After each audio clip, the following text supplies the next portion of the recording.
Yeah, of course. Yeah, that's like my favorite band, dude. I'm in my favorite band. When it comes to deathcore, at least, that's like the Resting Sonata is like perfect to me as far as combining all the elements of what makes deathcore. It's one of the better deathcore albums out there for sure. Real quick before getting into today's episode, I just wanted to mention a few things. Going to do this as quick as possible, I promise. First things first, we have a Discord server if you're not already a part of it. It's the best place to get all the news and updates about the podcast, but it's also a thriving community of people just talking about MySpace, deathcore, metalcore, all the fun stuff. Also, we do these podcast recordings live on Twitch every single Wednesday, 6 p.m. EST. If you want the fully unedited, unfiltered versions of these, as well as being able to be a part of the conversation via Twitch chat, it's a fun time. Come check it out. Last thing I want to plug, we recently launched a Patreon. We finally did it. People have been asking us for a way to support the podcast, and this is our way to do so. So if you want behind the scenes posts, if you want to be the first to know about upcoming guests and events, if you want early access to episodes, if you don't want platform ads or no YouTube ads, stuff like that, Patreon is the way to do so. We also have a supporter-only Discord chat, as well as these group calls that Yan and I do every second Friday. So any of that interests you, or if you simply just want to support the podcast, I'll be leaving a link to the Patreon in the description below, as well as the Discord and the Twitch. So enough yapping. Thank you so much, and enjoy this episode.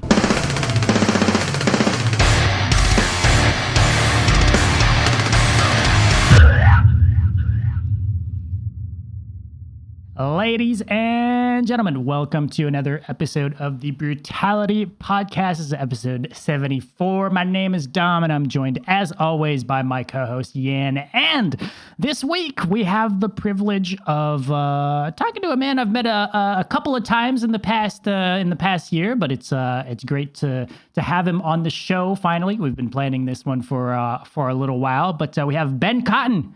Welcome, What's up, guys? Welcome to the show, my man. How you doing? Good, man. How you doing? Doing great. It's cool to have we keep we have a lot of conversations about different roles in the band, and every time we bring drum or anything related to that, it's like we keep saying it's like the most impressive parts and stuff like that. So it's going to be fun to have your perspective and your experience. So we're all stoked, dude. Yeah, I'm stoked to be here. Hell yeah, awesome. Hell yeah. Well, man, let's dive right into, I guess, the subject of the hour. Just before you hopped on here, we were actually checking out the brand new EP by the brand new band, SIDS. We listened with everyone on stream. We were listening to the first song of that. Yan hadn't heard it before, so I'll let him give you his honest reaction off the bat. Okay, so first I'm in love with slam in general. You know what I mean? It's my first love. Every time we talk about deathcore, I bring up like Waking the Cadaver and all that stuff. That's my favorite freaking thing. The second he pressed played on your song and I won't say anything negative because I only have good comments on it. It's just like the production is perfect to me. Like the way it sounds, it's super raw. Vocals are freaking amazing the entire time, especially towards the end. I was really surprised by kind of the high pitched pig squeal. Like there's like a huge part that last coming. Pig squeal at the end. Yeah. It's insane. Like I wasn't expecting that at that part, and I feel like it works for the song. Like I love the fact that you guys were not scared of just kind of stopping the song, starting like another beat, like just right in your face. Like it's perfect. Even the time of the song, like a little over 2 minutes, everything is perfect about it, dude. Seriously, it's amazing. Cool, man. That's good to hear. Yeah, Nick snapped on the vocals. He did a really good job. I'm happy with it. Insane. And the artwork too. I don't know who made the artwork, but I think that's the first thing I said. You did it? Yeah. Well, I didn't make the logos. I had somebody make the logos, but like the cover art and the shirts and stuff. Yeah, I drove it together in Photoshop. You're gonna have to do some merch with that. Maybe I'm getting ahead, but you're gonna have. Hey, there's the shirt that's already available. Hey, I'm gonna plug it in chat right now on the Bandcamp. Yeah. So talk to us a little bit about how that project came together. I know another member of Rose Funeral is in this project as well. We'll touch on Rose Funeral a bit later on, but where did the project kind of start? What was the origin story to this new thing? Well, I've been kind of toying with the idea of just starting a slam band for like the past year or two. Just something ignorant and heavy and just, brutal as fuck.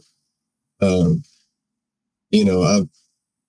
been like a member of several things, but I've never really had anything like my first band way back. That's like mine. You know what I mean? Yeah. That's really the goal that I wanted to do with this, was just like have something that's mine, and like I can get my ideas out that,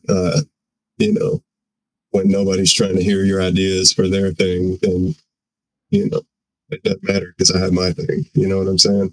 No compromises too, right? Like it's just like you don't have, because like when you're in a project with someone, it's like you not that you're halfway, but like for sure some of your idea is going to be a bit different and stuff like that. But in this case, it's just like you can do really, you know what I mean? Like you don't really have to compromise those. Yeah, like I had a vision. You know what I mean? And that's really what this is about. Like if I was the one in charge, or if I had my, and I mean, that's really what any music or art is just your version of whatever it is. Like, oh, this is my take on this or that. You know what I'm saying? That's really the genesis of this. Yeah, sorry. With the experience that you have, right? Because like you've been a part of like really different stuff. So I'm guessing you also have like a different perspective, different taste, and different influences. Dare I say, my man's been all over the spectrum of metal in terms of bands he's been a part of. I listened to a lot of black metal, death metal coming up. Like as a kid, that's like the world I come from into deathcore, is from that side of things. I'm still learning about like hardcore. Like that's all like a new world to me. You know what I'm saying? But I'm getting there. I'm learning every day, But I gotta say, it's cool. It's cool, though, because it's rare. Like, correct me if I'm wrong, dumb, but like, it's rare that we hear someone coming from black metal into deathcore. I'm pretty sure it's a rare. Like, it's not super common. So it's cool to hear that. I mean, you grow up listening to both, obviously, and then you don't never want to put all your eggs in one basket. You're never multifaceted, versatile. Oh, it's cool. Yeah, but I still think most people kind of choose a lane, I guess. Maybe pick the thing that they like the most and maybe kind of hone in on that, even though like even if we do, like, Yan and I both listen to a bunch of different styles of music, but if we're going to write music, it's probably going to be deathcore or slam, right? Like that's just kind of what it comes down to. But I love pop too, but that's not what I go and necessarily like write in my music. So I would be curious to hear that. It's always going to be metal based, at least for me. Yeah. Mm-hmm. Yeah, it's like I think we all have like some sort of instinct when you write music type thing. Like I cannot tell you the amount of times that in my mind I was like, I want to try metalcore, and I swear every single time it ends up being like a slammy drop without me realizing it. I'm just like, oh crap, I went back to fall victim to that too. Yeah. Everybody has their like subconscious kind of formula that they default to. 5-7. Yeah. No, I might get guilty of that. Yeah. 5, 4, 7, no, 8, not again. Yeah. There you go. Wouldn't the breakdown go just so nicely here? That's always the default. Yeah. Oh yeah, that's the other thing. I cannot write something without a breakdown. Like that's just I cannot. I won't even try. I love breakdowns, but I also love like just super fast blast beats and tremolo parts and harmonies, and that's where all the black metal comes in, and like melodic death metal, like Decrepit Birth and like bands like that, like California tech death bands. Yeah. I might have like a random, like, because we talked a little bit about black metal, and I would have a question for you, really coming from someone who don't know much about black metal in general. Like, do you have like suggestion for someone who's trying to get into it but mostly loves deathcore? You know what I mean? Like coming from deathcore and wanted to listen, like try like a band. Would you have something that comes to mind for that? Well, do you like Behemoth? What do you think about Behemoth? That's right where my brain went, and then that's maybe a controversial take on whether they're black metal or not. They're like a gateway black metal band, you know. You're gonna be surprised. I don't even think I tried. I'm not even kidding. I'm not even sure if you do listen to Behemoth, and listen to Demigod. That's probably their best album. I'm gonna note that. And then if you want to make another jump, then listen to Sworn to the Dark by Watain, and then any dissection that's not Brain Chaos.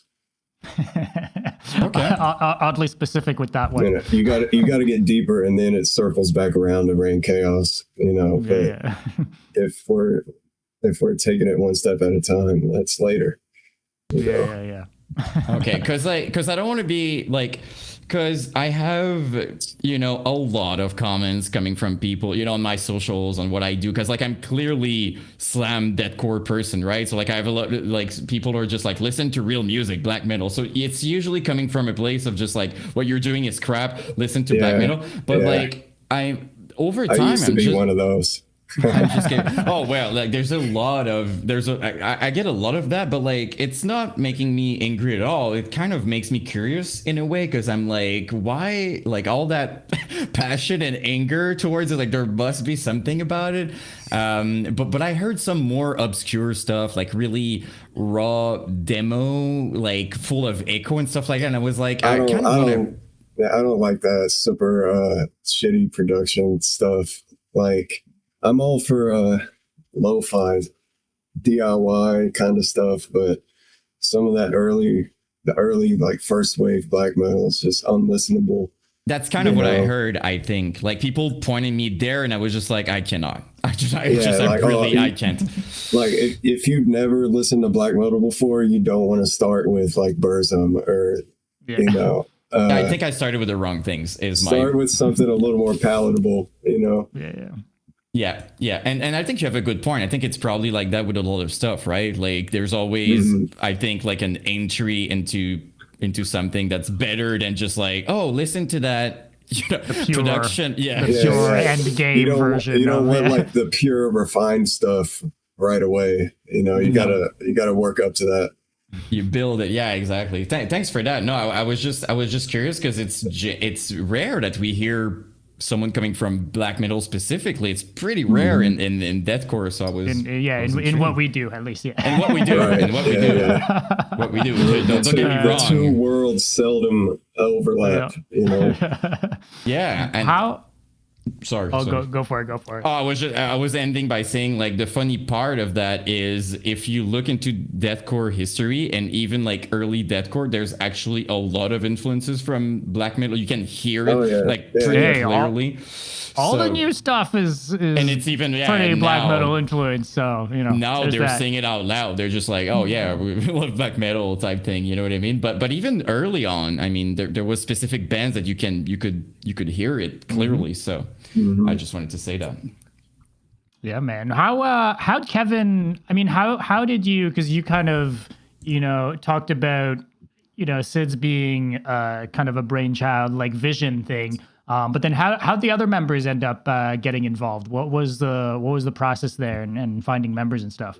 Well, I wanted to try not being a drummer for once. So I'm actually playing guitar in Sid's. I just basically wrote the music, found a vocalist, which is Nick. And I know Nick from years ago. We were in a black metal band together called Order of Leviathan, and he's in like 4 black metal bands in Columbus. Like Burial Oath is one of them, and me and him actually have a black metal project where I wrote the music and he did the vocals, but it never got released. You know, it never. Yeah. But similar kind of a way of just songwriting before Slam thing instead. Perfectionist mindset. Then nothing gets done. Nothing got done. You know. But yeah, he was my go-to as far as finding a vocalist for this. We had, when I say we, the drummer Dave, who was a buddy of mine from back in the day, who just lives locally. I forgot what I was going to say. Damn. Well, I mean, it happens a lot on here, by the way. Me and Dave had a buddy of ours who was going to be the vocalist originally, but he was like nervous about it, is what I heard. And he was just like not doing it and not writing lyrics. And I sent the instrumentals to Nick, and he got me vocal stems in like 12 hours for all 6 of the songs. So I'm like, okay, that's, you know, I found somebody who wasn't nervous about it, you know? Yeah. And then Kevin, we were just in the van during the last Rose funeral thing, and I'm just talking about it like, I'm gonna call it Sid's, like, I'm starting to slam band, and I'm like, it's like, yeah, I'll do it with you, just like to do something to stay active. Yeah. That's not Rose funeral, because Rose funeral isn't happening all the time, you know. Yeah. He helped me with the production. He reamped my guitar tracks, so he was involved in the production process as well. Cool. How did the production process go in general? So I assume because you do a bit of producing and stuff. So what was the involvement there? What was, you said Kevin reamped the guitars. Did you do mostly the rest of the production? Yeah, I, programmed the drums. The drums are fake. And did DI tracks for the guitar and bass. Kevin reamped them. Nick did his own vocals and just sent them to me, and I mixed it all on Reaper. Cool, man. Awesome. I mean, it's got a cool sound. I think personally, because I didn't really weigh in on the songs, I've listened to the whole thing. I think it's I really want to listen to the whole thing, by the way. I don't want to cut you off, but I need to. So that song was, to me, kind of the first song on the EP is kind of like the most slam centric kind of song off of the EP I found. But then you do dabble into, like, you can even hear black metal, like in kind of like the influences of the rest of the thing. I'm sure. And I do enjoy even on the first track, like you can feel it's slam, but it's got some deathcore riffing in there, like the kind of I can't help it. It's got like a deathcore flair to it. So for me personally, like I really enjoy the blend, and I think the production kind of lends to it. And then obviously, we're both a massive fan of over the top bass boosts. So to no surprise, we enjoyed those. Even like the production itself, like the timbre, like the flavor of this, how it sounds, like that was part of that was curated a little bit. Like I'm not gonna use the same Kemper presets and the same Superior drummer kit and the same I'm not gonna be a part of all the stuff that sounds the same, homemade, or at least like DIY, like production.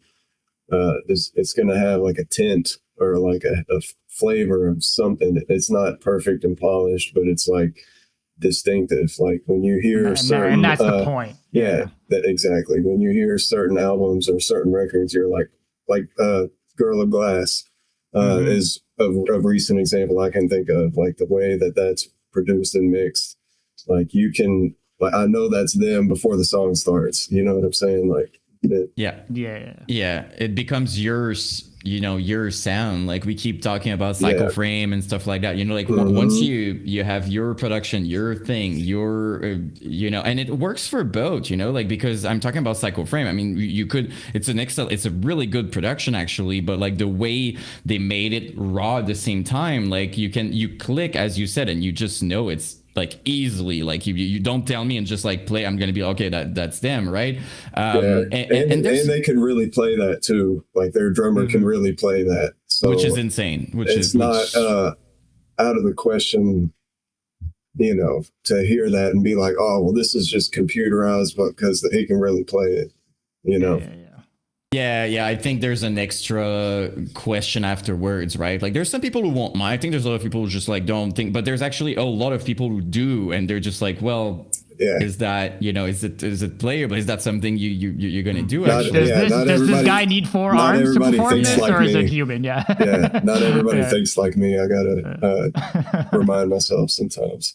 Yeah. I'm always gonna remember the first drum I sent to the first producer, and he's like, it's good, but it's humanly impossible to play any of that, because like I wouldn't think about it. I was like, that's a classic guitar brain. That's a cool drum roll. Guitar player making the drum parts. Yeah. He was just like, we're gonna have to switch a few things because it's not possible. We're gonna take 2 of the arms off, and we'll keep it at that. I'm a firm believer in, if you're gonna program drums, it should be a drummer doing the programming.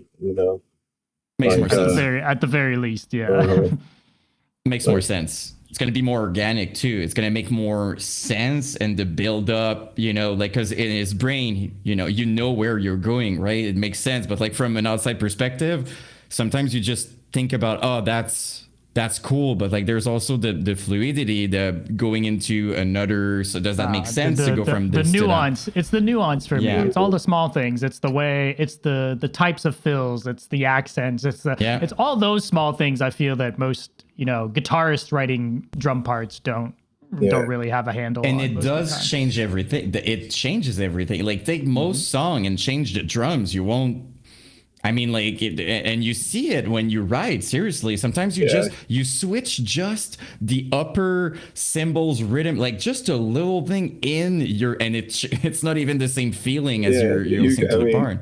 You can make a whole song off of one riff, just change the drums.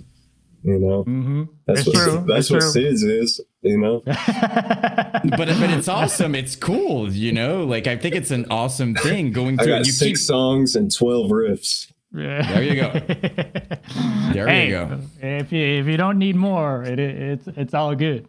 That's kind of what I love about slam, though, because like how many times you hear like deathcore songs that are amazing, and then there's like one slam part, but it doesn't last super long, and I'm just like, oh my god, I would have been so sick to just like keep it. Like they stop everything, and you hear this boom, doom, doom. You're like, oh my god, they'll do it like once instead of 4 times. They'll do it like once. They don't even repeat.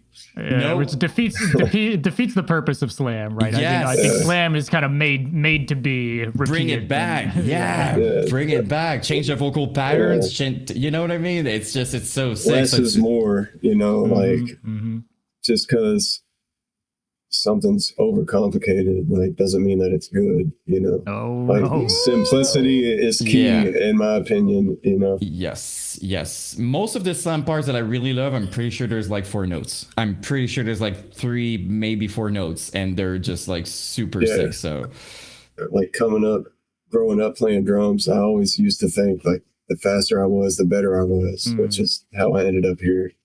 That's all. I mean, I think that's a very like overplaying as a drummer as well is I think especially in more like technical or fast metal, I think is something that a lot of drummers struggle with. I don't know about you, but like too many fills, just too many things, being too flashy as a drummer sometimes just doesn't serve the song, and that's like a thing that a lot of drummers have to kind of scale back often. Yep.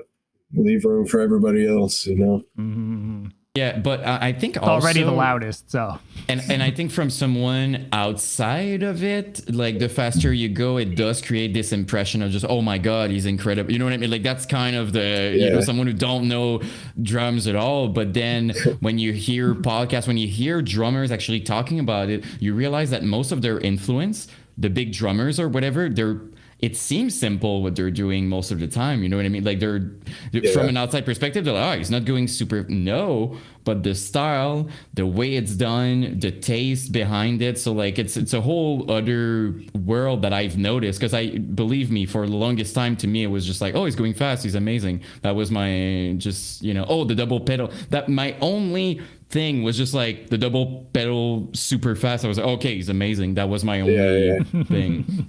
He's good. Meanwhile, it's all programmed and he can't play it live. Exactly. Exactly. Fucking poser. There you go. Just a quick second to talk about the sponsor of today's episode, Indie Merch Store. Pre-order the new self-titled Rivers of Nile album via Metal Blade Records. Limited vinyl variants plus tons of amazing merch are available, so hit indiemerchstore.com to shop now. Their amazing new single, House of Light, is streaming on your favorite platforms right now. It's me personally, my favorite song of theirs that they've put out in a minute, so do check that out. Also, you can pick up brand new disembodied tyrant designs today. Fresh hoodies, beanies, long sleeves are available, plus crucial restocks of their best-selling designs. indiemerchstore.com to shop. The band will be touring with Chelsea Grin, Shadow of Intent, and Signs of the Swarm this March, so be sure to grab your tickets as well. Thanks again to Indie Merch Store for sponsoring this episode, and now back to the show. So the EP's been like out on Bandcamp for a few days, but it's dropping everywhere tomorrow on other streaming platforms, right? Yeah. Cool. At noon o'clock. At noon o'clock. All right. Yeah. And then what's the general plan with the band? Like, do you guys have any kind of goals with it? Like, what's more music? Do you guys? I think I read somewhere shows soon or something like that. Yeah, playing shows. So. The first show will either be here in Louisville or in Columbus where Nick lives, or somewhere in between, which is like Indy, Cincy, kind of area. Yeah. So, ideally just practice our asses off, because now that the music's done and out, we have something to play. I built like the click track that we run with our bass drops and everything. So we're practice ready. I gave us a deadline in Memorial Day, just like an arbitrary kind of something to aim for to be show ready. But that's the plan. Play shows. Speaking of Girl of Glass, are you guys pulling a 15-minute set too? That would be sick. No, not with them. I'm just saying, because they would notoriously play like a 12-minute or even 8-minute set. You guys have 15 minutes of music, so do you guys got more than that, or covers, or just the 15? Nah, it's the front to back. The click track is 20 minutes long, so okay, there we go. It's about 15 minutes of music in there, and so lots of time to drink some water. 20 minutes is all you're getting. Yeah. It's good though. Like I really, and we talk about that a lot. I love short sets personally. I really enjoy short, just like you go crazy, 20 minutes, done. That's it. I love that personally. So yeah, and I mean we're new anyway, so we're not going to be getting more than that, really. 6 songs. That's all we got. That's all we're going to play. Just play the EP in its entirety. Nice and simple. Play it in order. You guys, did you ever play guitar live? I've never played guitar live. No. So that'll be a first for you. Yeah, it'll take some working out for sure. That's cool though. That's like a new kind of presence and stuff. Yeah. New kind of challenge for you. Mm-hmm. Yeah, it will be. Did you guys think about, like, I know we're talking about in the future or whatever, but do you have already like an image of like bands you would like to tour with, or like organize shows with, or whatever? Of course, like sang with Sogabog, Body Box, shit like that. I would see you guys with Peeling Flesh, Waking the Cadaver, all that stuff. Peeling Flesh, yeah. That would be sick. Cell, 200 Stab like that. World of music is the target audience, Yep. And it's getting bigger and bigger too. Let's be honest. Like it's getting it's good, man. That whole genre is booming right now. It sounds good. Yeah, and Yeah, it's only booming because the bands are good, right? Yes. Yeah, there's been like a pop of good ass bands in the past like 3 or 4 years. There was a drought there for a while, I think, but there's some good new shit coming out. And it's so good live too. Let's be honest. Like that Yeah, specific music, this kind of slam. Like even I it's swear, live music for sure. Yeah. you can bring people. I swear, I could bring friends that never in their life listened to metal and stuff like that. They would have fun. They would be traumatized maybe a little bit, but they would have a lot of fun just because the entire time, you know, it's just even if you don't understand of it. Yeah, I've done it. I brought non-metal friends to metal shows. You know, they had a great time. Yeah, because from the exterior, it's just like, oh my God, they're all crazy. And then you go there and it's just like, it's a huge fun thing. And people are just like happy to be there.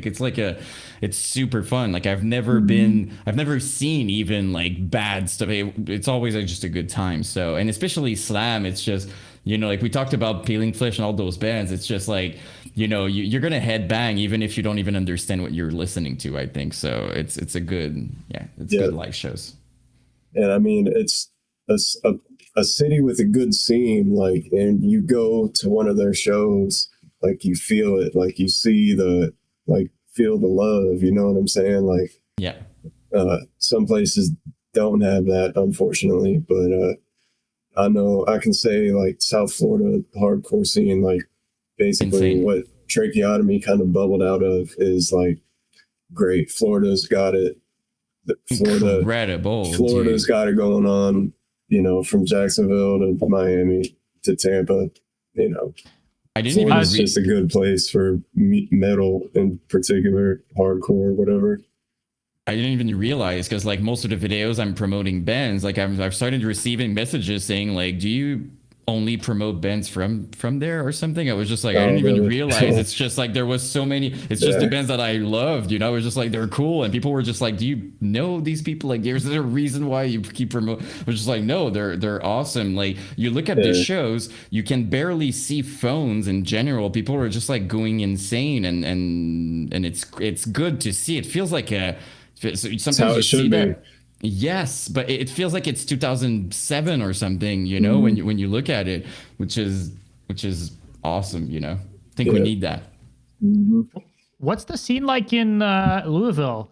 Because you're kind of like central to a bunch of other like bigger cities too. You're close to Cincinnati. You're close to Nashville. Like it's all kind of driving distance. So what's the scene out there like?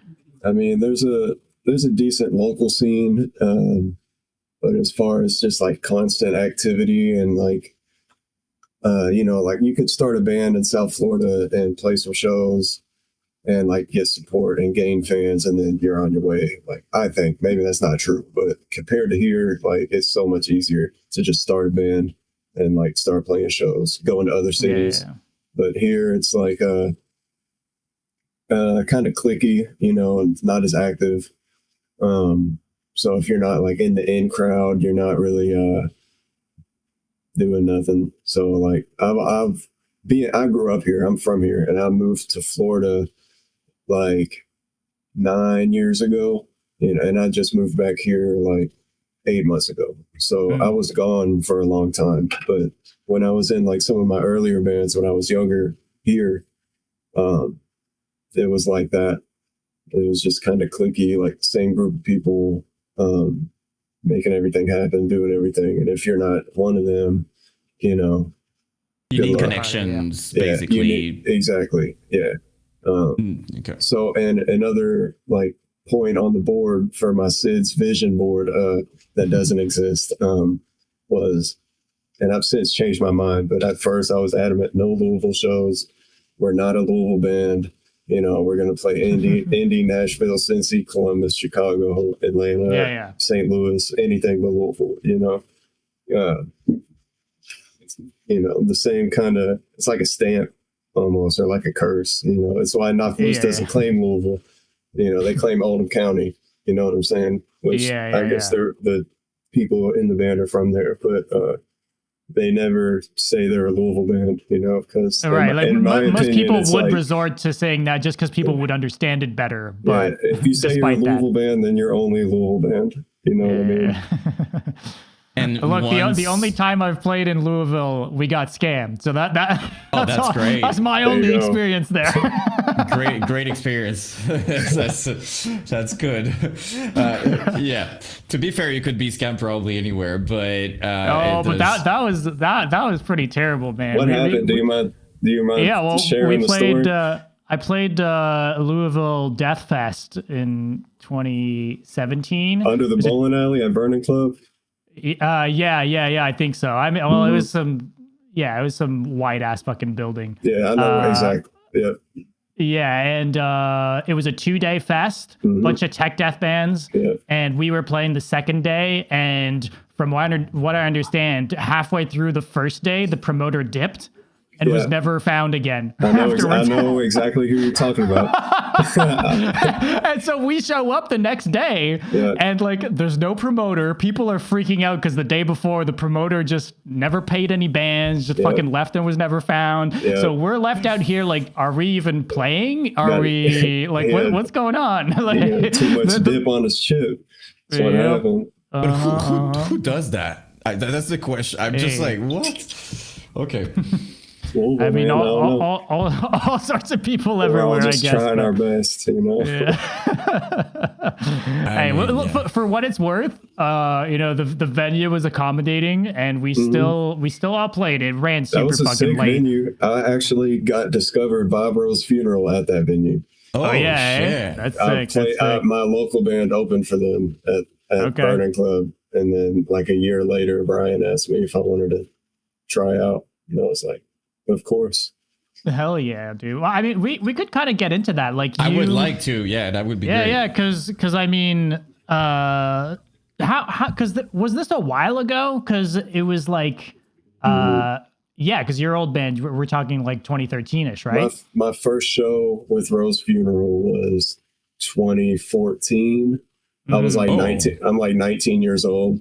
It was like the last 2 shows they played.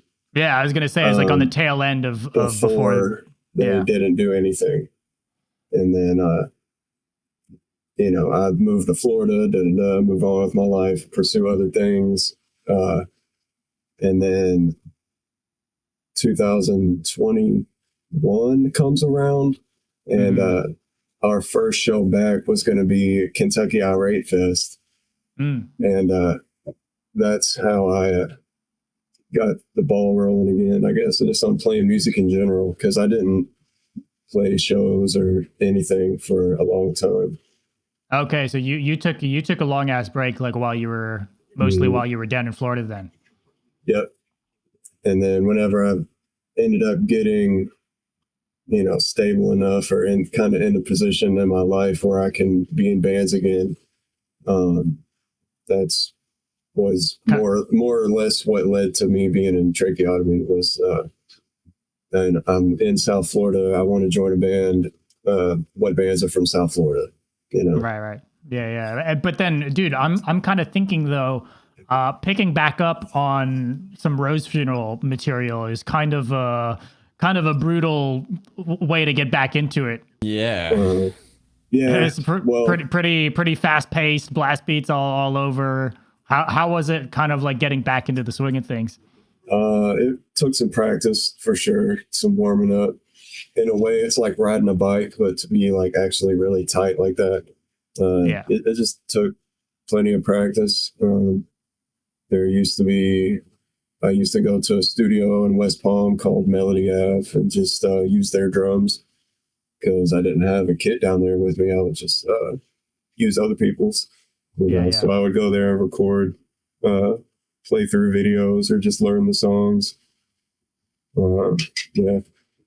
Just get back into the form of it. Was it? I think for most people, it's not so much, I guess, like the technique and stuff like that, but it's oftentimes just stamina as a drummer, like being able to pull off like a full set type of thing. Like it's one thing to blast a certain speed for 5 seconds, but you know, you gotta get acclimated to it. Yeah. Yeah, and then Oh, go for it, Ian. Oh, I was just about to ask because like you mentioned Ryan is like, and you know, I do videos on YouTube about the MySpace era, and I made one about Rose Funeral, and I saw how much that person did in freaking music, and even in that band, he seems like a freaking mastermind. That's his baby. Rose Funeral is, you know, that's his SIDS. You know, that's his. He's the only original member left. That's his thing. You know. He's done every instrument. He's done it all. And that's crazy. And he's actually good at every, like, he's killing it, you know? Like, when I heard, you know, even vocally, and I was just like, dude, that person can do anything pretty much. He produces too. He does it all, you know, multifaceted. I don't know many people that would have kind of like a brainchild of a band and then resort to playing bass on tour as opposed to any other instrument. I mean, as much as Ryan has done. It's arguably, I don't want to say the easiest, but that's kind of my point though, right? Like in my mind, it'd probably be easier to find a bassist to play than any other instrument, right? Right. Yeah. I don't know. How is it working with Ryan? Because we've been going on about how, you know, multifaceted he is and how he's kind of good at he had your job when he joined the band. He was a drummer at first, you know. So how's it working and playing shows with Ryan? It's great, you know. I always feel like I'm in Rose Funeral when Ryan is there, you know, because you know, there's been some shows or a tour where he couldn't get the time off, or I think he was on his honeymoon one tour, so we did have to get a fill-in. And, you know, Kevin was the longest running member at that point, you know. It's definitely more Rose Funeral-y when Ryan's around. It's good to have him there because it's his band for sure, you know. Yeah. We're the last... You know, so sorry though. I was just saying, like, he has like I was watching interviews. I was like, or as I was building the thing, like these people also has a presence, I think, in general, and he's one of those person, I think. So I never met him. Like I'm talking like I know the guy, but like no, he's a good dude. Like that. Yeah, seems like that. So yeah. Were the you guys did one tour since with the new songs and stuff, right? One or two? We've done two. Yeah. Right. Since kind of coming back. I want to say August of last year, and then there was November of the previous year. Okay. And how were those, kind of having the band, you know, come back? Obviously there's some new material, but largely I assume kind of a lot of the legacy kind of songs. And how is it for you, like playing the old songs and stuff? And I assume you kind of, you know, they're like not local to you, but not that far. I assume you kind of consider them local at that point, right? I mean, they played here a lot in their coming up days, like 06, 07, you know, when I'm like a school child going to shows. Like, yeah. So, I mean, they're known here because they've been coming here since always, you know? Yeah. Were you, I take it you were a fan of the band back then? Like, was that kind of like that's like my favorite band, dude. I'm in my favorite band, you know. Like, when it comes to deathcore, at least, that's like the Resting Sonata is like perfect to me, you know. As far as combining all the elements of what makes deathcore, it's one of the better deathcore albums out there for sure.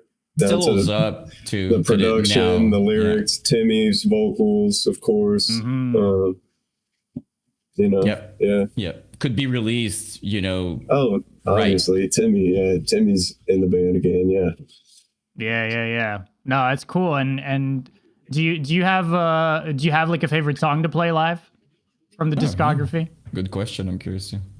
The Crucify Kill Rot stuff, just because it's a little on the easier side, so it's just tight and heavy, and it hits every time, and people know it, and they're shouting the words back. Those probably are like the best ones live. And then, as far as my favorite, probably just God Demise, because I've heard that song so many damn times that it's like just muscle memory, and it's always good and buttered and clean, you know. Well, not always. Most of the time. I don't want to say always, but most of the time. It depends on how many beers, I guess. Yeah, we're not doing that no more.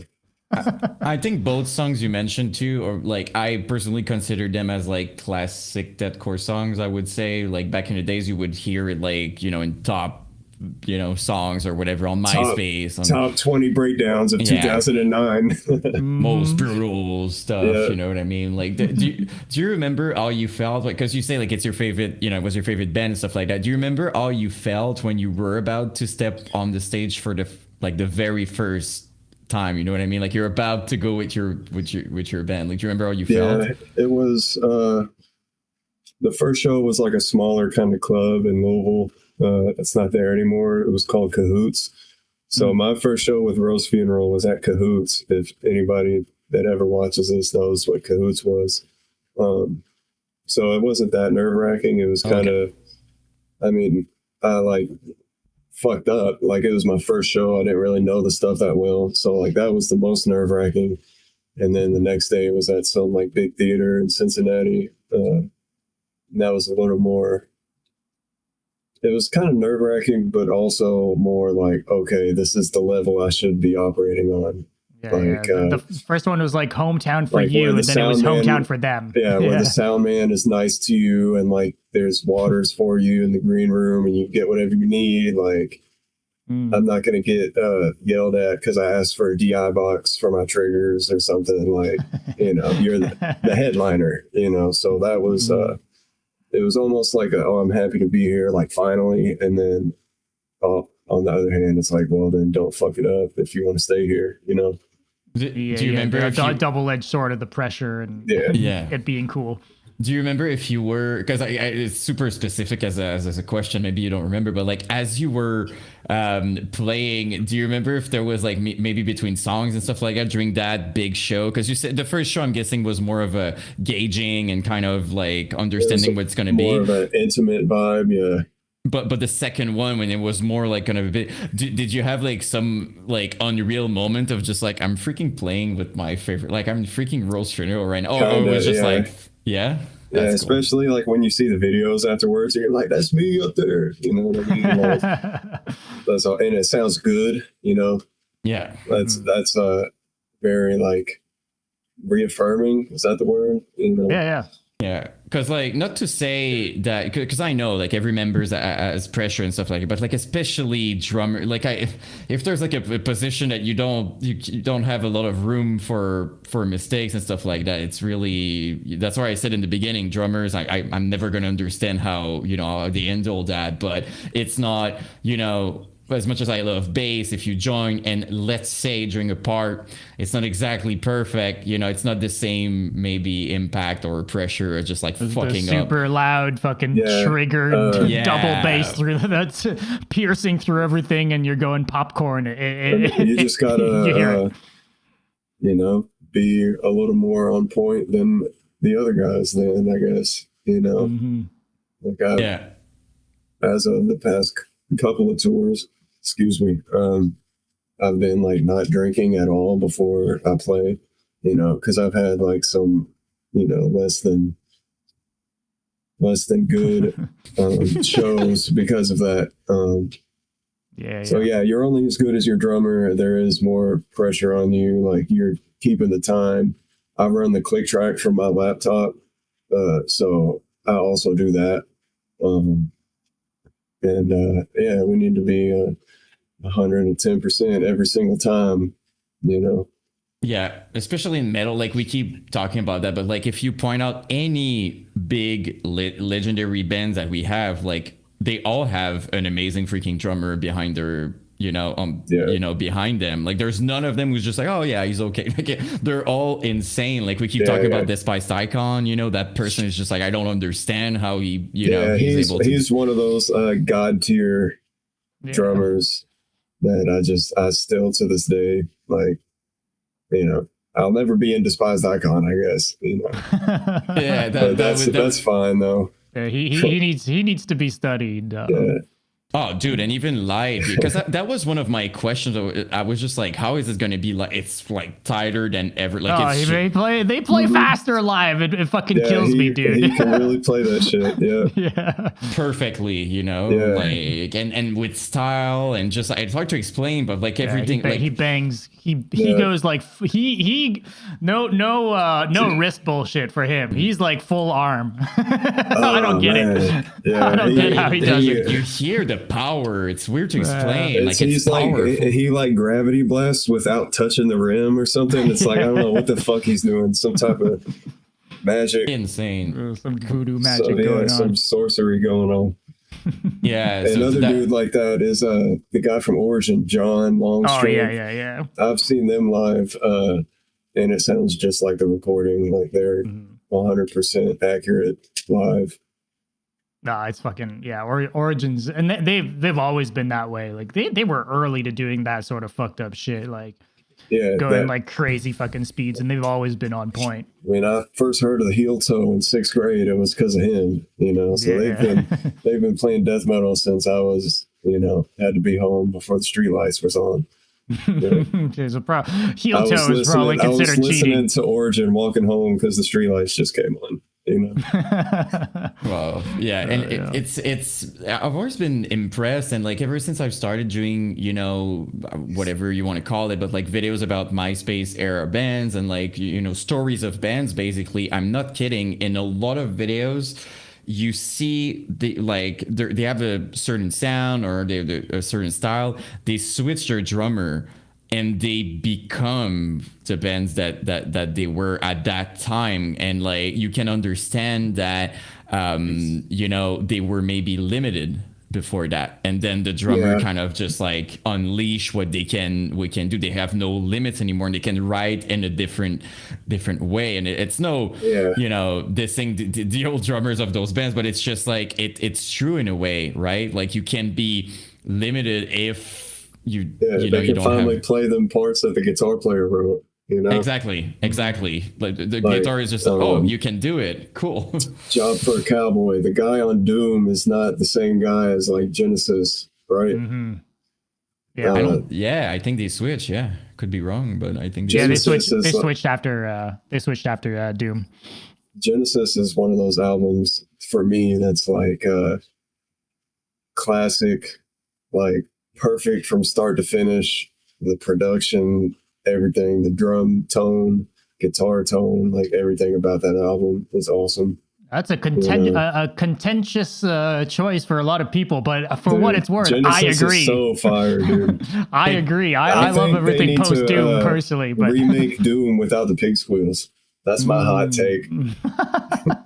I love pig squeals so much. I cannot. I love pig squeals, but I can see with the sound that Job for a Cowboy made. But like, honestly, it took me years. Like, when I made the video about Job for a Cowboy, just out of curiosity, I went back and actually gave a real chance to because I was one of these dudes who's just like, oh, they're more death metal now. But now that I have more appreciation for death metal, now it was just like, oh, that album was like heavy in another way. If I could play that, I wouldn't be playing deathcore no more either, I mean, that's pretty insane as an album. Like, I'll be honest, like I was, I just switched my mindset when I went back to it, and I was like, okay, that's heavy as shit. Like, that's actually like, it's a good, like objectively just an amazing freaking album, but it's funny sometimes it takes years, like, you know what I mean? Sometimes I just don't understand, like, why did I not even try? You know what I mean? I don't know. I do that too. I'll just hate something or like stay away from listening to it for some reason. You gotta have like a friend. Actively not give something a chance just because of I don't know why. Yeah, sometimes it's not even, doesn't have to do with it. It's just, no, I'm not giving this one a chance. You gotta have a friend in your life that kind of pushes these things back into you. A recovering black metal elitist hater fella.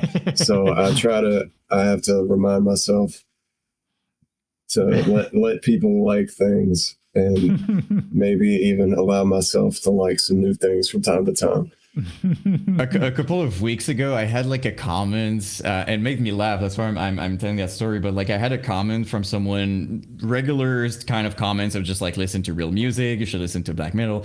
And instead of just, I'm always curious. So I just ask. I'm like, okay, so what should I listen to? And it ended up being a conversation, and I laughed because his last comments, he gave me some ban, and he's just like, I'll respect you if you listen to that entirely. I don't remember what it was, but it was just, I was gonna ask you what it was. I would need to find it, but like it was just, I never heard of that, but like Saint Anger or something. I don't remember what it was, but it made me laugh because the part that made me laugh was, I'll respect you if you. I was just like, I need to earn your respect by listening to something. You could just lie and said you listened to it.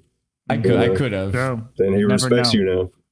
I could have. And imagine if I say I listened to it and it's terrible. That would have been. I would have started another like 10 comments. But it makes me laugh when it's super important for someone. Just like, you need to hear, you know what I mean? Like for them, like he was probably like, just like when he's going to hear that, he's going to understand type thing. It's just funny. Yeah. I mean, I get where he's coming from. I really do, Oh, there's a lot. I think there's a lot of bands that are out that are really popular that people love are just not good, So I often have an inkling of like, y'all should listen to this and then tell me what you think about deathcore or something. You don't know shit about that. Or sometimes maybe even you have another perspective, because like you hear this, for example, deathcore band that people are just like, oh my god, and then you maybe sometimes hear where it's coming from and where the actual influence was, right? So that I think that's the difference too. You're just like, you guys don't even know, but it's coming from this, so that's a different perspective. Like I saw some like brain rot piece of content, like AI Family Guy voices over somebody like playing Minecraft or something, and it was that's my boy Will right there. Deathcore Peter Griffin. Yeah.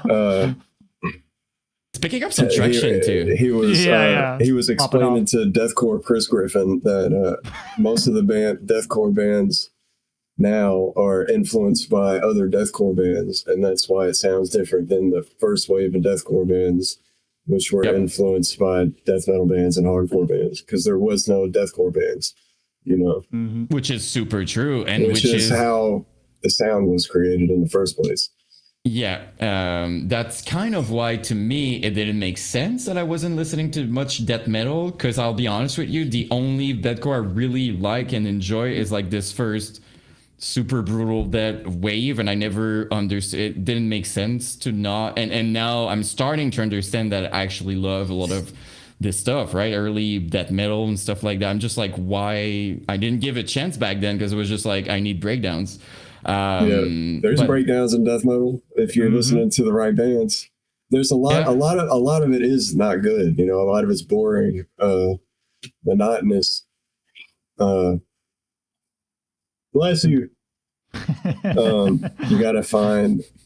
But that's just like everything, right? Like it's just, you gotta look until you find like what you like of that, because you're not gonna like all of it. Nope. Can take some time. There's a million bands out there. Like it's so impossible for all of it to be good, right? So you just got to find the good bands. Like coming from like the black metal world, and just like there's so many like black metal bedroom projects and just side projects that aren't on Spotify or YouTube. A lot will have like some super obscure shit, but just how much there is out there. And then, me coming into like hardcore adjacent kind of, since I've been touring heavy, that's like what's out there mostly. There's a lot of that too. I'm just scratching the surface, There's a lot of hardcore out there too. Which is cool though, I think it's a good feeling sometimes when you start, kind of a rabbit hole of something you're starting to enjoy. You're starting to understand basically why you like something. A rabbit hole, exactly. It's cool though, you know, when you start to understand, oh, that's why I love that. Because sometimes it's not conscious. It's just like, oh, that band is cool. This is cool. But when you start to understand and you're like, oh my God, oh shit. And you understand that there are bands exactly doing what you, and you explore that. It's insane. It's a good and feeling. If there's not one, then make that band, you know? Exactly. I think that's the coolest part is you realize that what you would like to hear doesn't exist, and you're just, I'm gonna make it. I think that's the best feeling. Exactly. That's what that's fundamentally what it is, you know, for me at least. And I think the biggest, I could be wrong. I mean, there are exceptions, but most of the biggest bands, I'm sure that's how it started, basically. You know what I mean? Like the biggest bands that after that people are influenced by, those original, you know, that's what they taught. They were just like, what if we do that? You know, like we talked about Despised Icon. It's a really good example. What if we mix brutal death and really hardcore with both voices and stuff, and they nailed it. Yeah, so, and I mean, and over time, obviously, there's like, how do you find the link between Black Sabbath and Black Tongue? You know, like how much, like the evolution of it. You know, the amount of things, the amount of events that occurred in between the two that actually links them, for sure. Insane. Speaking of you know, things we want that don't exist in the world, but in this case I can't make it happen, but maybe you can.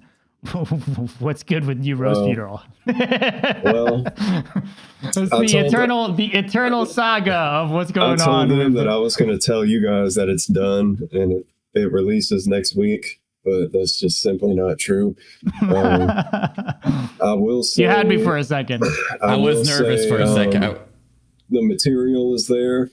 It's just a matter of consolidating everything, finding a producer, retracking guitars so that everything sounds the same. Tracking vocals. Like I said, finding a producer, a mastering engineer. But songs have been written. Pre-production is the material's there. It's just it's like herding cats, you know, sometimes in a band. It's just getting everybody on the same page and at the same time and having the money at the same time. Time consuming too, right? Like it takes time to do all of me and Kevin live in Louisville. Ryan lives in Cincy. Timmy lives, you know, maybe an hour from Cincy.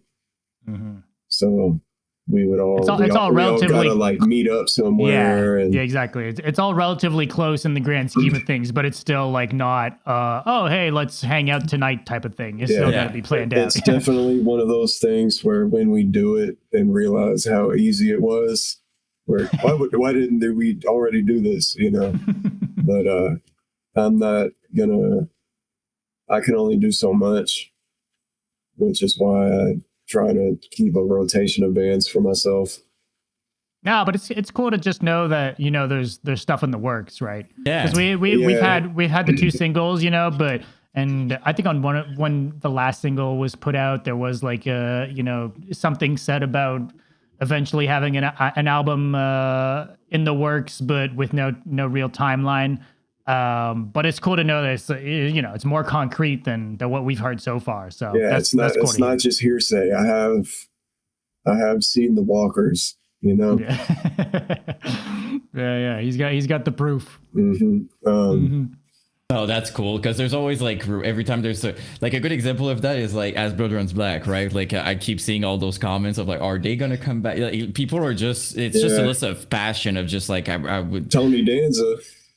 Tony Danza. Tony Danza posted that thing the other day. I love Danza 3 is one of my favorite albums of all time. Also, hell yeah, it's up there with you know, Genesis and the Resting Sonata. A lot of people think Danza 4 is better, but that's one of those things that I'm actively not giving a chance because I just love Danza 3 so much. I love that we talked about that. Maybe you've been missing out this whole time. maybe in 10 years they're going to be like, what have I done? You know? Yeah. Who knows? Yeah. Dude, I'll just say the Phil Bozeman feature goes fucking crazy, man, on that last track. That's at least check that one out. But yeah, we want to get the album out too, you know. It's we want it just as much as you guys. The running joke is every time we tour, I say it's the 13th anniversary Gates of Punishment tour. But hopefully that changes this year. I mean, it's February, so I hope I'm not out of pocket saying something should be done this year. You know, you two have my word that I'll do my best to make that happen. All right, I'll take it, and I'll hold you to it. Yeah. Well, I'll check back in January if the album's not out. Yeah. For what it's worth, though, the new project, I'm stoked on that too. So, like what we heard tonight, listen to the whole thing. I'm really curious about. Yeah, now I'm curious, especially because you said like this was super slammy, but you guys also explored other. I'm curious about also the other parts, influences, and stuff like that. So yeah. I just wanted to write something heavy and just something that I would listen to, even if it's not slam. You know, I don't want to like try to be anything. No box, no rules. Yeah, I'm writing slammy type stuff. I'm just calling it a slam band. You know what I mean? But it's death metal adjacent hardcore, but not deathcore. Yeah. I don't know. I see it more of a hardcore adjacent death metal, rather. Yeah. And that's truly the wave that's been popping right now, right? Yeah. Like. But when we're talking about all these other bands we mentioned earlier, it's like a lot of that. Yeah, exactly. Like inverted deathcore is what I call it. Okay, I like that. I think I'm going to adopt that. Is death metal and hardcore. Like they got the hardcore kids and the death metal dudes, but they're not deathcore. You know, like, you can't call Body Box deathcore. You know, it just doesn't quite. Some don't sit right with that. You know, even though they fit the bill, but they're just not quite, you know. But you know what? I think a lot of people are always quick to put things in boxes based on specific like things, like if it has a breakdown or not, you know, like these kind of like rules. But to me, I've always kind of found it funny because to me, there's just even like a style of a riff can kind of tell me the style. It doesn't have to do with necessarily anything else. Like it's why we would lump in the Black Dahlia Murder with deathcore, even though they're like not deathcore, but like, come on, those are deathcore riffs, you know. I've had heated debates about what Pantera is. Yeah. You know, like early 90s Texas hardcore. Like if you look at their show footage and stuff, like that's kind of like hardcore band. Like they're not a metal band, but it's like. But when you say that, is Pantera early 90s deathcore, you know, like who am I to say? If you say that online, I can't call it. You're gonna get people mad with that one. You can't just go backwards and redefine genres. The worst part, if you say something like that, the funniest part is both sides are going to be pissed. Hardcore and metal are going to be pissed. So you cannot win. And neither one of them know that I'm just being funny. You know?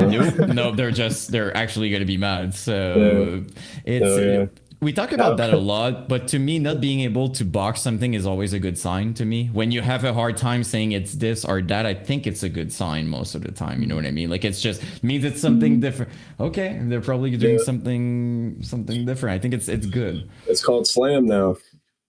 Yeah. You know? Well, you know what? Slam is kind of becoming what metalcore has become over the years. Like it encompasses more than what it used to mean. Yeah. You know, because like slam now, like we call a bunch of things slam that 10 years ago we wouldn't have even really called it. Like slam was not that, right? Like it's like kind of even a lot of deathcore we kind of call slam now because it has some slam parts, you know. Changing the landscape of the English language. Yeah. You know. True. We got to switch up the dictionary definition. Yeah.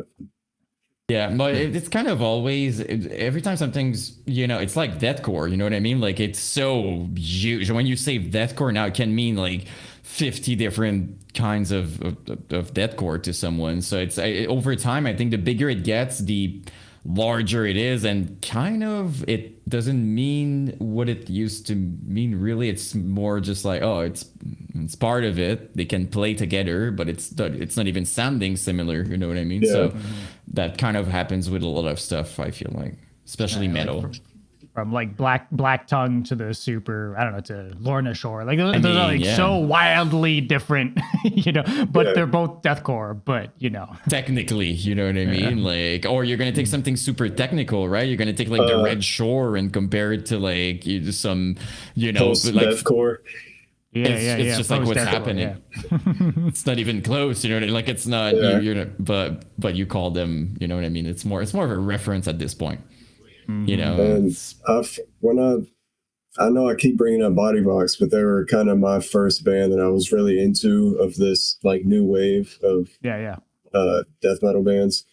New album is fucking dope, and it just reminds me of what was once called brutal death metal. You know, with like maybe less than polished productions and like the guttural vocals in particular is why I say this. But you know, I was listening to bands like Condemned on MySpace in like 2006. You know, like Condemned could fully, you know, jump back in. I don't know if they're active now or not, but they could easily just re-release some stuff, call it slam. Exactly. Like, it's just brutal death metal rebranded. Yeah. No, for sure. A Devourment, same kind of thing. You know, there's a bunch of fan base. Yeah. Fetus, you know, same kind of thing. Dying Super Fetus involved with the hardcore scene, but like, Obituary. Who would have thought of that? You know, I never would have thought of that. But I love Obituary. My dad actually really loves Obituary, and like kicks it with them whenever they come through Louisville. And as you know, always like makes a point to go like shake their hands and stuff. Personally, in terms of drummers influence, like when you go, like if you can, I know there's probably way more than one, but like maybe biggest influence, inspiration as a drummer. Maybe Joey Jordison, John Longstrength, George Collius, Callias, I don't know. The guy from Despised Icon, I don't know his name. Alex Grind, baby. Shannon Larkin. That's the dude's name, right? From Black Dahlia Murder? Shannon Lucas. Shannon Lucas. Yeah. What did I say? Shannon, I think the dude I said plays drums for Godsmack. No. Different. But, man, I don't know. I can't think of it. It's a good answer. Like Joey, so you could have said just Joey and I would have been like, yeah, I get it. Yeah, you know what I mean? We're not asking for top 100s here. It's that's where it started, was Joey. You know, Dave Lombardo, Slayer. Like I grew up listening to all that stuff just because of my dad. So like I was born into this in a way. Yeah. That's cool though. That's cool that because it's not, you know, sometimes it's the opposite. There's like like where you grew up, it's like it's resistant to it. It's just like, don't, you know what I mean? It's another... I had full support and encouragement to be in metal bands. Like probably super proud, you know what I mean? Like just like stoked for you. I went to see Cannibal Corpse with my dad in like 2008. I'm like 12. Okay, it was insane. when Job for a Cowboy was touring for Genesis before it was even out. Yeah. And Psyopus, I think it was Psyopus, Job for a Cowboy, and Cannibal Corpse touring for the Kill album. And I'm like 12 years old. I've like got pictures with a Corpse Grinder and whatnot. Okay, that's insane. Yeah, that's fucking sick. Yeah, that's incredible. But all cool is it also to go with your freaking dad? You know, like it's. I mean, of course, incredible. You know what I mean? Like I think. Did dad play music or? Yeah, he plays guitar. He has amps in the basement and stuff. It's where Bro's funeral practices and everything. So what does he think about that? This career path was fully facilitated for me. Yeah. He's providing the gear. It's amazing to hear. But how does he feel? Because he's listening to like more classic death metal stuff and whatever. What does he think about like straight up deathcore and stuff? Like, does he like a lot of that stuff, or I he's mean, just like he loves Rose Funeral and Sang with Sugabog. He really loves 200 Stab Wounds and like Vomit Forth and Filth. you might have one of the coolest dads on earth like right now. Torture Rack is one of his recent favorites. So I mean, he keeps up. That's insane. That's amazing. Just the fact that you can talk about what you do, and not only can he relate, but he understands it and he likes it. It's not, it's awesome. Yeah, like we used to watch like VHS tapes of like tour, what would now be like a tour vlog. You know what I mean? Yeah. So just watching that type of stuff growing up was incredible. Awesome. Yeah. Any particular like DVDs or stuff? Any particular what? Like DVDs or VHSs, the tour stuff you're talking about? Yeah, that you remember. Maybe. It's like, what was it? Pantera home movies or something? Mm-hmm. Something like that. And just like behind the scenes, like some kind of monster. Yeah. Just anything like that. I eat that shit up. I love watching interviews and getting into the lore of things. Like that's what I geek out about. Yeah, you're talking to the right person for that. That's kind of what that's what we love. We absolutely love doing. That's what I was excited to come on tonight and nerd out about metal. Dude, that's super fun. That's like that's actually very, very cool. That's our favorite. Like we have that in common. It's just like it's even cooler. Like we connect more with the music that we love through it, knowing the origin stories, knowing where it's coming from, where people are going, new projects also, you know what I mean? Like we get we're in the forefront of just like we heard your new thing. It's amazing, I mean, everybody involved in this is a fan first, nobody's in this for the money. I can tell you that. And if they are, they're going to be surprised real quick. They'll have a long life of disappointment ahead of them. Yes. Yes. When we were 15, we thought that touring bands were millionaires. I was, it was a different vision once I've talked to these people. I was, you were not millionaire. I recently just got off a tour with a band from here called Belushi Speedball. Mm-hmm. And the headliner was X-Cops, which is essentially a Guar side project. So we're touring with like the Guar dudes and stuff, and just hanging out at their house, like Pete's house in Dallas, and like his wife's cooking ribs for us or something. Like, and it's just like a regular house, and it's like, well, like if that's the goal, really. It's just to keep your regular life and just be regular. Live comfortably. Live comfortably. I think like we kind of all share that kind of thing. There's different scenes in music where the entire appeal and goal is to be rich or whatever. But like in metal, most people just want to be.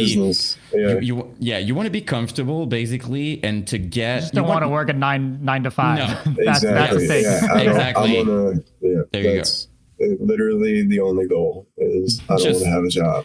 Comfortable, having time for music, basically. It's kind of what is, putting your time in what you session work, I am available for tour. If anybody needs a drummer, holler at me. If someday the Spice Icon Alex is sick or something. You'll be the first to call. I'll be George Colias too. There you go. That's it. This is a really fun conversation. I really enjoyed this. Yep. So I'd love for you to maybe just kind of sign off with I don't know, like where we can find you, what to expect, if you want to shout out the EP and all that good stuff. Sudden Infant Death Syndrome comes out tomorrow. Stream it on all platforms. I plan on recording some playthrough videos for that soon, getting the YouTube channel popping. More just covers and playthroughs in general on my channel. Rose Funerals working on a tour for like July, kind of out west, like California type beat. So, look out for that. I don't really have details yet, but that's the goal. full laser beam focus on getting SIDS off the ground and going. So, in other words, big year for you, right? I mean, I hope, yeah. keeping busy willing. at the minimum. Yeah, staying busy, absolutely. awesome, dude. Yeah. Like that. It was awesome, by the way. Like great, great conversation. Cool. It Yeah, man, flew of course. by. Yeah, I know. Yep. I said hour and a half. I was like, damn. Yeah, man. We can do that. We can do part 2 in the summertime or something. Oh, dude, that Absolutely, would man. be We'll have you back on. that would be amazing. To maybe also where with the new projects that like you got a lot of stuff going on. So it would be great to have you. Then and now. Then. Yeah. Yeah, we got to hold you to your Rose funeral promise too. So Also- we'll have to check back in at minimum for that. Yeah. Also, I'm gonna try to make it up y'all's way sometime. Yes, sir. What are y'all like, Quebec City or something? Montreal. Montreal. That would be Montreal, okay. awesome. Yep. Cool. Not too far fetched. Yes, sir. I mean, you swing by here, we'll be be there. aware, but don't be shy. Don't be All straight. right, of course. Yep. All right, man. Well, thank you so much, man. Thanks, I'll let you enjoy the rest of your night. But thanks again for taking the time to do this, and we'll keep in touch, my Yeah, man. of course, man. Thank you guys. Let's go. All right, have a good Thanks, one, man. All right, later, man.